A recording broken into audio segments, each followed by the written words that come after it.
Welcome to the 2025 Labor Day Dirt Cross at Hannegan. I'm Keto. And I'm Katie.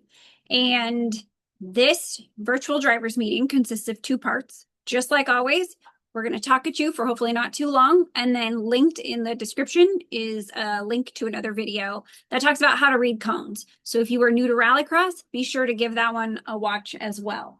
We will have a short, light drivers meeting at the event. But by watching this, we get to not stand out there for 30 minutes and go through all the cone stuff and whatever. So take your time, watch this. I learned at Rallycross Fest actually that people watch this at 1.5 speed to get through it more quickly, which Ooh, is you know what we should do? We should talk at like three-quarter speed.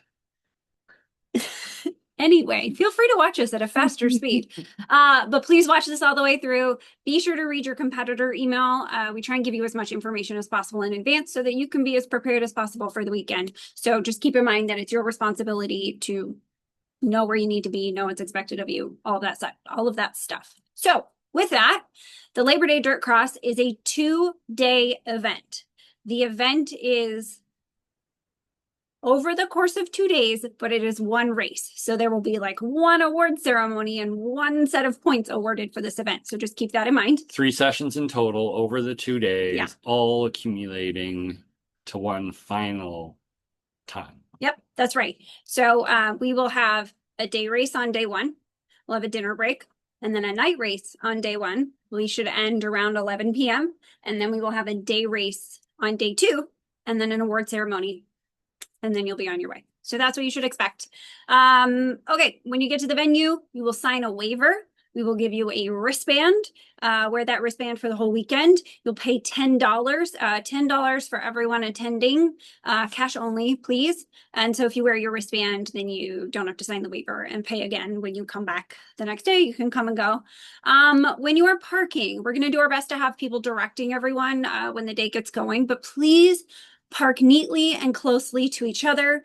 This is a really tight paddock area, so it's super important that people are thoughtful about their space. We also have a lot of people camping, so just even more reason to be thoughtful. So we will designate areas for trucks and trailers versus like solo cars, not trailered cars. And so please follow those directions. Even if you want to be close to friends, just find the closest parking spot that fits your vehicle and is close to your friends. So that's the guidance there. You're going to set up your paddock area, set up your camping area if you want to, and then get ready for tech inspection. You want to talk about tech inspection? Yeah, so tech inspection, make sure that you bring your car just like you are going to race it. So don't have all your luggage and everything still in there, please. So have an empty car. Make sure that your numbers are on there. Make sure that your numbers are visible. If you have a blue car, please do not use blue tape on the blue car. And even black tape is not going to show very well. You need to use something that contrasts like white tape. But yeah, we just need to make sure that numbers are on there. They need to be there on there before you get to tech. Yeah, just one time out there because he used the tape example. We actually request that you use vinyl numbers. Tape is sort of your last resort. Yes. And remember the rules are 6 inches tall with at least a 1 inch stroke in a contrasting color. Yes. And don't jam the numbers up too tight because when they're all jammed next to each other, it's really hard to discern. So, we'll do. Go ahead. Those of us working timing, our eyes are aging and it is getting harder and harder for us to see It is. number. It is. So And then it's, but also it's difficult for people out on course, to call in the numbers and so on. And so if your car is difficult and we're trying to figure stuff out on it, mistakes can be made and all this sort of stuff. Just make it easy and nice and clean. So make sure you have your helmet ready. Just a reminder, this is going to be the last year for 2010. SA10. It will also be the last year for the ECE, the European version as well. So this is a good time to start hunting for a new helmet before next season comes along, so you're not doing it last minute. Okay. Then we'll also check out your car mechanically. We'll, shake the wheels, make sure that the brake pedal has pressure, so on and so forth. And then what else? Lights. Lights, cameras, action. This event, we will be checking your lights. So because we are going to have the night race, and so you must have working headlights, working taillights, and working brake lights. So you must have two as a minimum working headlights. There is no maximum. I mean it. And then you must have one brake light, one tail light as a minimum. We also want to see your hazards working. For UTVs, there will be a different protocol, and I will speak to the people with UTVs about that one. What else? Oh, yes. So speaking of lights, we have an award.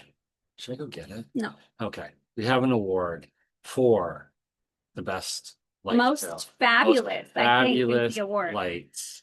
Yes, for the 2025 Dirtcross. Mhm. That will be given out at the award ceremony for those who have the best lights. And I don't mean forward lights. Mhm. You know, I don't want you to, clamp on 28 LED or light bars in the front.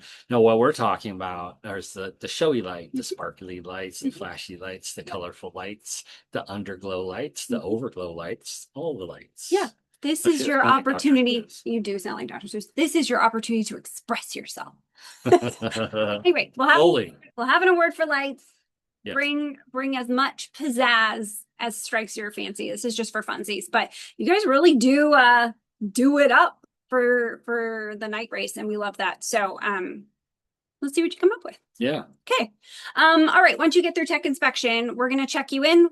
Be sure to have your driver's license with you. We hate to send you back to go get your driver's license just to come back. So have it with you. We're going to confirm that your driver's license is valid. We're going to confirm that you registered for the right class and that your car number is accurate. What is in registration is what's on your car. Now, as a reminder. One more thing. Yes. Also, the name on your registration and your driver's license needs to match.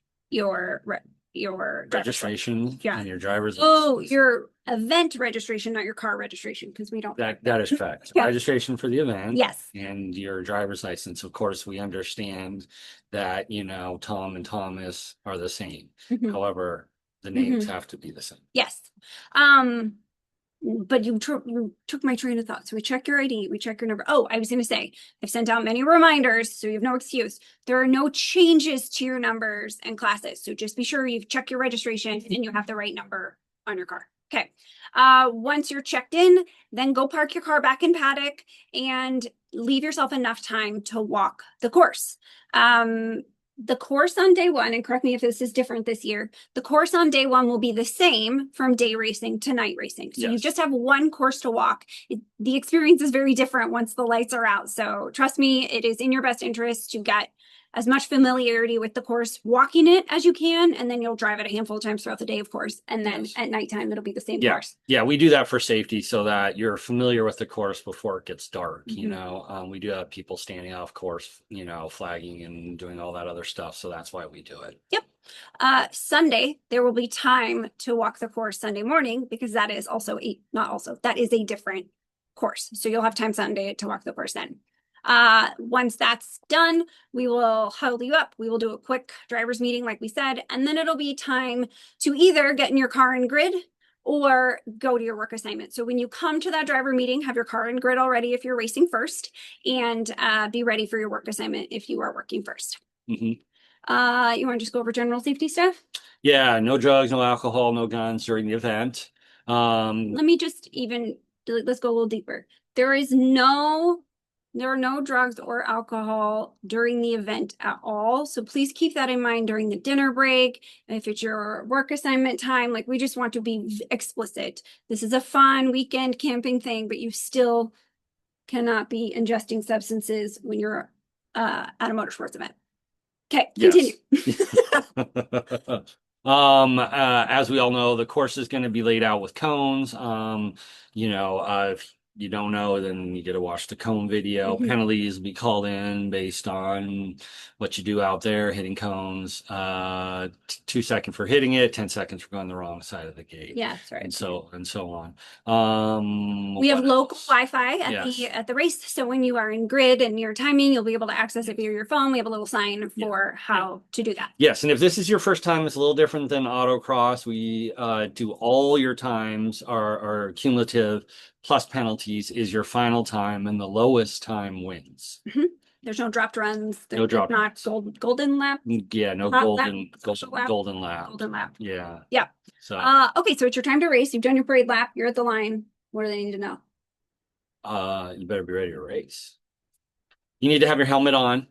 You need to have your chin strapped. Windows need to be up wherever there is a person. So on the driver's side, for sure, you're allowed a 1 inch gap at the top. If you have a passenger, then the passenger side window also needs to be up. Other than that, you can have your windows down. Just know the dust will probably get inside there.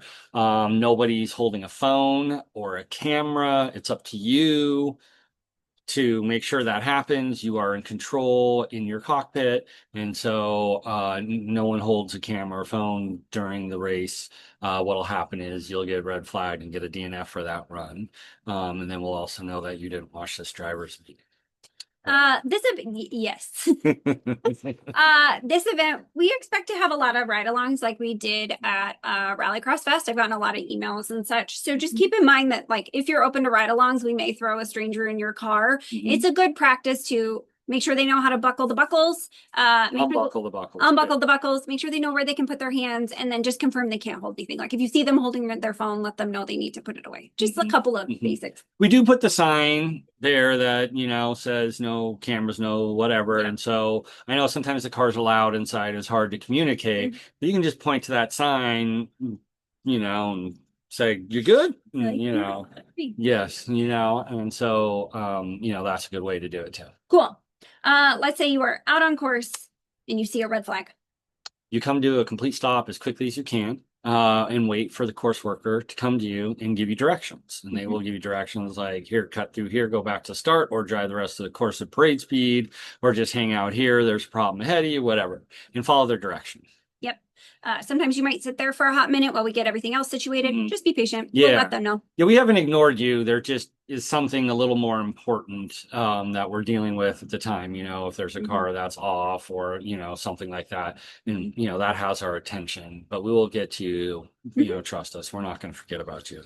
Yep. One of the reasons you might have been red flagged is like the common reasons are you're catching the car in front of you, or like Keto said, something might have happened somewhere else on the course and we just need to shut it down. Or you may have had what's called a D-bead. Would you like to explain that? Yeah, so if you have a DB, what it means is that you have knocked the tire off of the wheel, and the air has been let out, the seal has been broken, and now you have a very flat tire.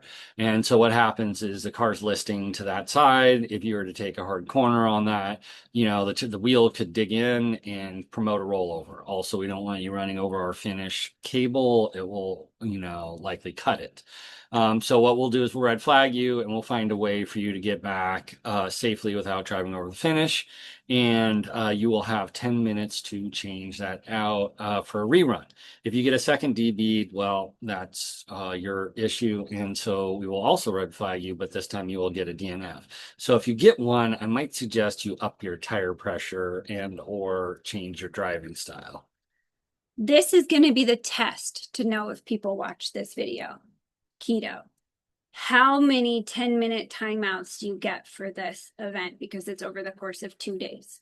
Well, you get one on each day. One each day. Okay, so for context, if you get a DB, Keto just described, you get 10 minutes to fix it. That's called a timeout or a mechanical. It's the same thing. Yes. You get one of those per event, and essentially, if you have any kind of mechanical issue that's going to prevent you from being at the start line when you're planned to be there, you tell grid that you're taking your 10 minutes. They'll start a timer when you're supposed to be at the line, and you have that 10 minutes to get your car fixed. Yep. If you don't use it, it's not gone. You can take another 10 minutes another That's right. time if you get back to the line in time. That's right. And you can use it for any reason at all, whatever you Tire deem pressure. necessary. Yeah, you can do it for tire pressure, or you can reset your power steering computer, whatever it is that you choose, that is yours. But once you use it, any portion of it, it's one and done. So if you use 30 seconds of it, it's all gone. You don't get to split it up. So just remember that. Yeah. But now if you come to one of us and say,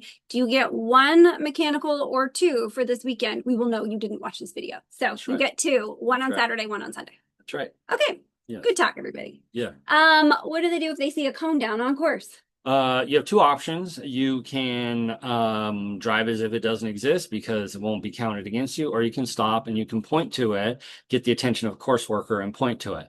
But if you get to the next element, it's over. And you haven't stopped. And you haven't stopped and pointed to it, it's over. So don't come to us at the end of the run and say there's a cone down at column 3.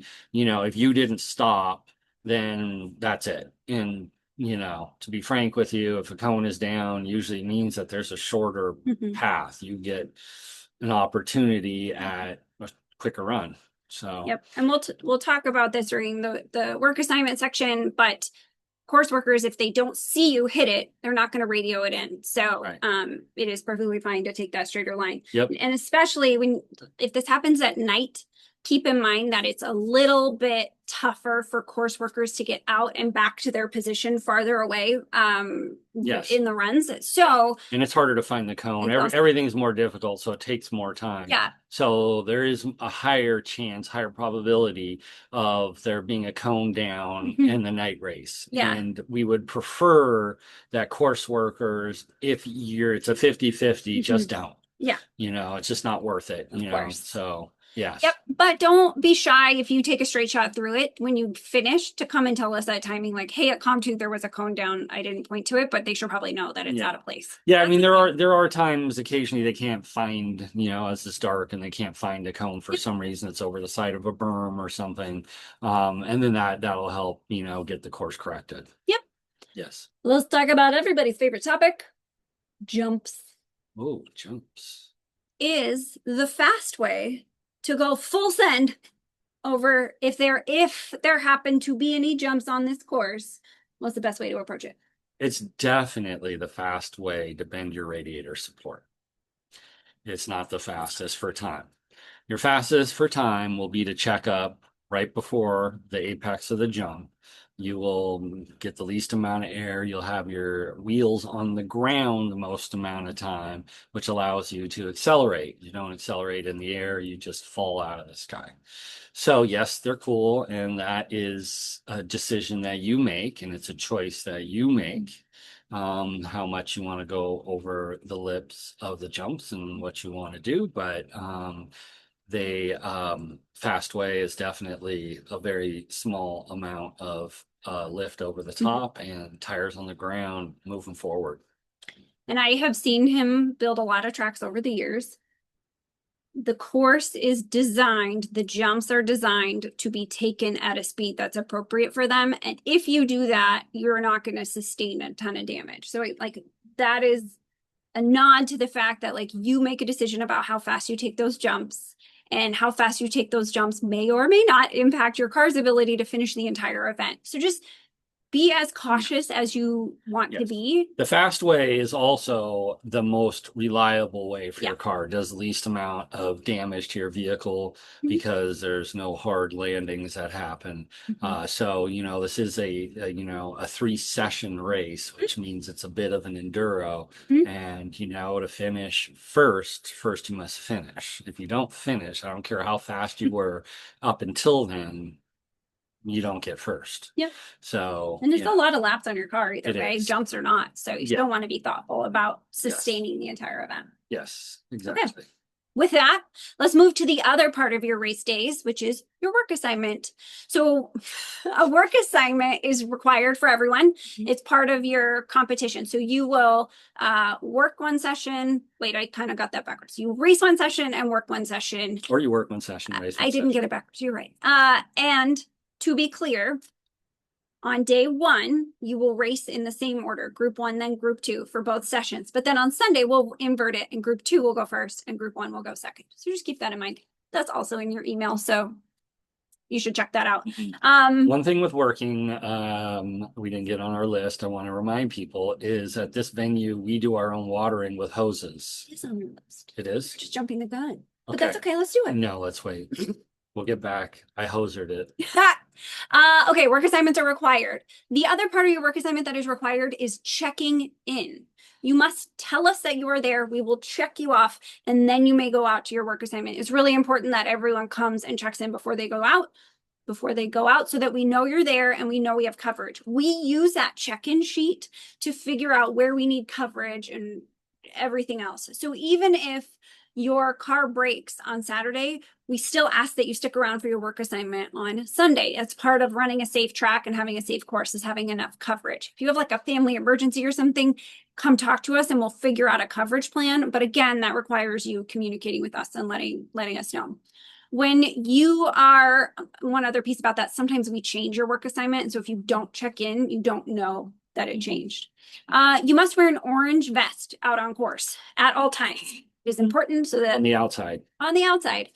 We've gotten a lot of requests like, hey, can I just wear this orange t-shirt? No, we need you wearing an orange reflective vest. Now, if you want to bring your own, that is absolutely fine, but it must be orange.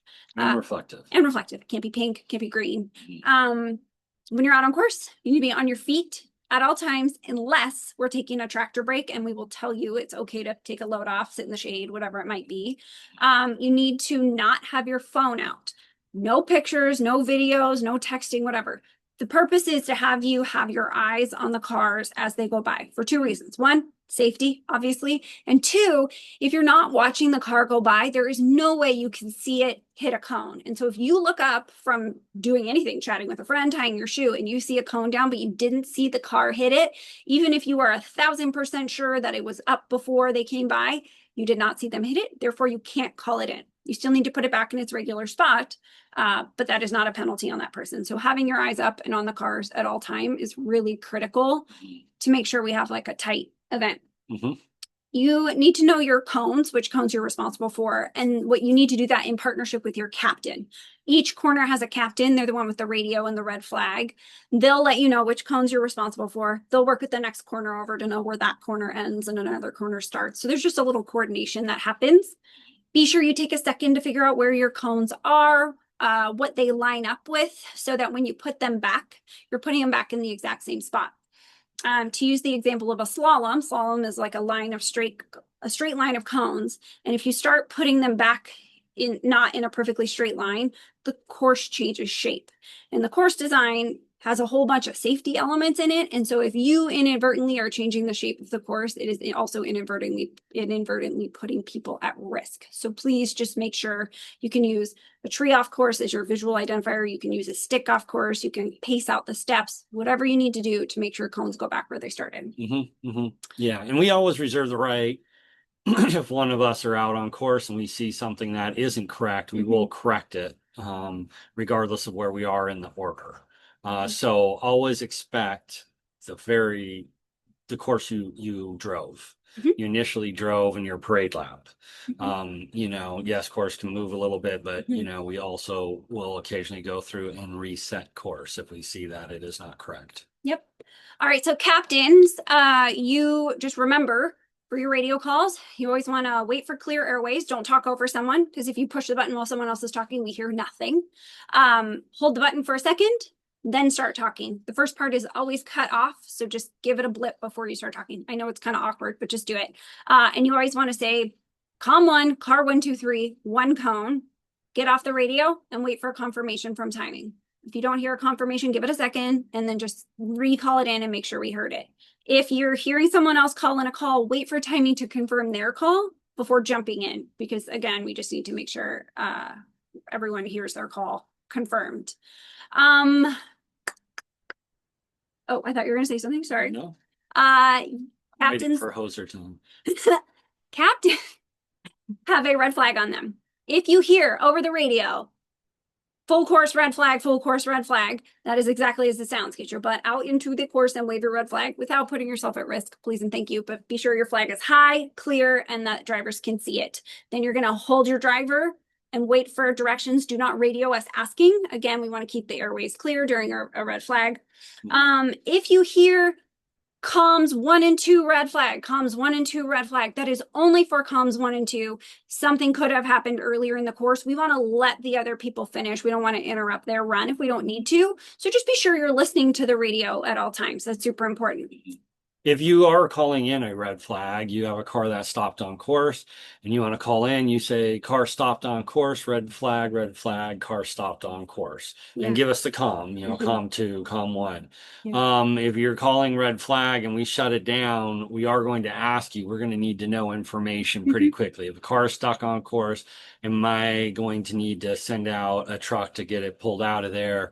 Are they going to get going under their own? What's going on, right? And then that also dictates what's going on with any other cars that are out on course that have been stopped due to that. Yeah, that's exactly right. So including in your red flag call, the location and what is happening is critical. So for example, comm 3 car, I have a car catching another car. I need a red flag at comm 3, something like that. That lets us know like, okay, we need to stop the second car. We can decide if we need to stop the other car too. We'll handle that part. Versus if you have an incident like a car off course or like a rollover, then we need a very clear description of like comm 3, I have a rollover, red flag, comm 3. Very clear because we need to react quickly. So do us a solid, do everyone else a solid. Yes, exactly. Yep. Okay. Yep. At nighttime, course captains, instead of a red flag, you're going to have a flashlight. You are. The flashlight has a cone on it. We should have grabbed one for this. Just like the guys at the airport with the guiding in the airplanes. Guys and gals. We'll show you when we hand them to you. They have a little knob that changes colors. You're going to leave it on. Yep, you just twist a little doop and it goes from green to red. Yep, you'll leave it on green the whole time. Unless red flag, and then you tick it to red. And then you same thing, you want to wave it really visibly for drivers without getting run over. Yes. And yes, and if they don't seem to be responding to it, you can take the cone off of the end and it turns into a flashlight. And then you just aim it at them directly so that they see the red. Yep. Yes. On that note, course working at night, you can have a flashlight out there with you. It's actually encouraged. Like we said, sometimes it's hard to see the cones, but you must be able to easily turn it on and off. It can't just be on the entire time. That's really confusing for drivers. So keep that in mind in terms of flashlights. Yes, and the flashlight with the cone on it also has a function of turning to white. So you can, do that to get to see where cones are. But yeah, it's nice to have a flashlight to be able to find cones and find your way. And also we need you to be a little extra careful, stand a little further away from course at night because, it's harder for people to see course, but also it's a little more difficult to run when you can't see well, and get out of the way. So we just want to make sure that you are in safer positions, and we do understand if there's somebody hits a bunch of cones and you're not able to get back. And let us know if somebody hits a bunch of cones. I have 5 cones hit at comm 4. And what we'll do is we'll pause the next car if we can, or the car after that, if that car's already left, and try and give you time to reset course. Yep. We're happy to do that. Definitely. Yes. We don't know what the weather's going to be yet. Nope. But keep in mind that no matter what, you will be wearing different clothes for day racing versus day working versus night working. So, the temperature always drops. Just keep that in mind. So if it's a hot day, you're going to need the usual of like, t-shirt, hat, sunglasses, sunscreen, whatever else you might need. But then at night, you're going to want like long pants, sweatshirt, that sort of thing. Yeah. I think I usually even wear gloves at night when I'm doing timing at Hannegan. So like it really drops up there. So keep that in mind. Okay. It is now your time to shine. Oh, it's hoser time. It's hoser time. Okay, so here's the deal. When we water the course, it is like Albany where we have hoses. And like how you're referencing Albany, even though this year it downpoured at Albany. So we have a whole bunch of people that don't know Albany has hoses. I guess that is true. It did rain. Rain. Well, hopefully it doesn't rain. But anyways, there's hoses. And so what we'll do is we'll do like column 1 and 2. If we try and do everybody all at once, water pressure will drop, won't work. So we'll do column 1 and 2, get out there, get the surface wet. You do not need to create puddles. You don't need to have like pools of water out there. Just get the surface. It's for dust mitigation. Yeah. And then, we'll move on to like 3 and 4 and so on. And so just wait for the radio calls. And then, when we're done, you'll shut your hose off and put it away in a safe position where cars can't hit them, please. We did have to replace a hose, whatever, outlet assembly at Albany this year. Yes. So I'm going to restate what he just said slightly more sternly. When you are watering the course, a light sprinkle over your area is what we want. Do not create puddles and do not overwater it. yes. It gets really slick. It is not fun to drive through it. And so just give a quick sprinkle. It's okay to turn off your hose and then be like, oh, I should do a tiny bit more versus just dousing it and then being like, oh crap, I did too much. So please, a gentle watering. Yes. Okay. That's the hoser talk. That's the hoser talk.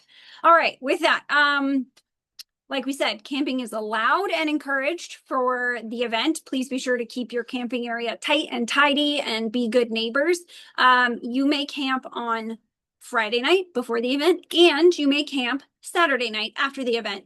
Please plan to vacate the premises at a reasonable time, like by 9 or 10 a.m., but you are allowed to camp afterward as well. You need to be respectful when you are camping. So this rule's a little different on Saturday night, but on Friday night, no like quiet hours after 10 p.m. So we want to be sure that if your camping neighbors are trying to sleep, they can, and then you're not being rowdy and whatnot and preventing them from doing so. Saturday night, we end at 11. So obviously that 10 p.m. cutoff is gone, but please just like wind it down pretty quickly after. You can hang, but just be respectful of the fact that some people do want to sleep. Some people are going to go right to bed. Me. Be sure to keep your area clean. There's garbage cans everywhere there. Just be a good steward. At Hannegan, there's often a lot of tear-offs from the motocross drivers, their goggles and helmets and such. If you see those on the ground, just pick them up. We like to leave the place cleaner than we found it. Yep. Your dogs are welcome and encouraged. We love dogs. Couple things. One, especially if it's a hot weekend, be sure you have a plan for them when you are racing and working. You can't take them out with you on course. They obviously can't come in your car. That would be fun. So be sure you have a comfortable place for them that isn't going to be super hot or whatever, or they have somebody to hang out with while you're racing so that they're safe and healthy and happy. And you must pick up after them. Don't leave anyone any surprises. And they must be on a leash the entire time. No exceptions, please. This venue specifically doesn't allow dogs, but for us, they are willing to allow them. But the reason they don't is because they've had a tragic incident with a dog on course during a motorcycle event. And so they're very particular that like we have to manage that part. Something else about this venue is they always have a wasp nest or two that we have to deal with. So if you do spot them, you can go find the Shermanator and he will go take care of that. And if you don't know who he is, then you can come to me or Katie and we'll get him. Yes. Sherman is a member of our team, if you don't know, and he takes great joy in taking out wasp nests for us. So yes, the wasp nests are important. There really are a lot up there. Final. So that also being said, if you have an allergy, bring your EpiPen. Bring your EpiPen. Yeah. We unknowingly should have given you that warning before Dirtfish this year because we took out more wasp nests at Dirtfish this year than we ever have. Yeah, that was a lot. Anyway, final thing, bring lights. There are really great shop lights that can like hang on your hood or can hang under your pop-up tent. Bring flashlights. Headlamps are super important. I cannot tell you how many things we have found because people can't see them at nighttime without their lights. And so it's super important to just have a way to kind of look around, be able to find all your things. When we're actually loading up and heading out, it'll be daylight, but just at nighttime, your life is going to be a lot easier, especially if you end up having an issue and you need to work on your car. Just have a way to do all that in the dark. Yeah, one more tip for those of you who have not raced this race. For setting up your lights, it's really important to have lights that obviously aim straight ahead, but a lot of people don't realize you also want lights maybe shining off at about a 45-degree angle, because you want to be able to see around corners. And then also, we don't spend a lot of time going straight. So if you're going sideways, your straight ahead headlights are no longer straight ahead and it'll be really dim off to whichever side. So really think about pointing some auxiliary lights, at about a 45 on either side, will be quite Mhm. useful. Yeah, if you're going to do auxiliary lights, they are Yeah. not required. Yes, if you're going to do them. Yep. But I would recommend it. Okay. Yep. And stock class is allowed auxiliary lights. You're allowed light bars. You're allowed to add all the lights you want in stock class, just so you know. Yep. Any other hot tips? Cold tips? Medium tips? Tips? No, All right. the water coming out of the hose will probably be cold. There's a cold tip. That's true. All right. So as a reminder, please read that competitor email all the way through. If you have any questions, just reply back to that email and do so. We prefer by Wednesday, Thursday at the latest. Friday, we're on the road, we're setting up. We're not going to respond. So, but we're happy to answer questions. So if you have any questions, comments, concerns, let us know. Thursday will be a 50-50. I'll be around. Friday will Yeah. be a 0-100. I forgot the most important thing. The taco truck is coming back. So QT tacos that were at Dirtfish were they there the Saturday or Sunday? Sunday of Rallycross Fest. The taco truck that was at the Sunday of Rallycross Fest is coming to Hannegan. They were so excited. They had so much fun. So They were there both. no, we had two different taco trucks. Oh. They will be there for the dinner break at least on Saturday. So I don't know what time they're going to come, but they know what time the dinner break is. So if normally you pop over to like the taco truck down the street or McDonald's or something like that, like hang out, grab some tacos, support them. We're really excited to have them come up. They're making a long drive, but they're super excited. So taco night. Yep. Okay, with that, thank you everyone for getting through this. We look forward to seeing you all in a week. Drive safe getting up there. We'll see you with your lights. We will, in fact, see you with your lights. Bye, everyone.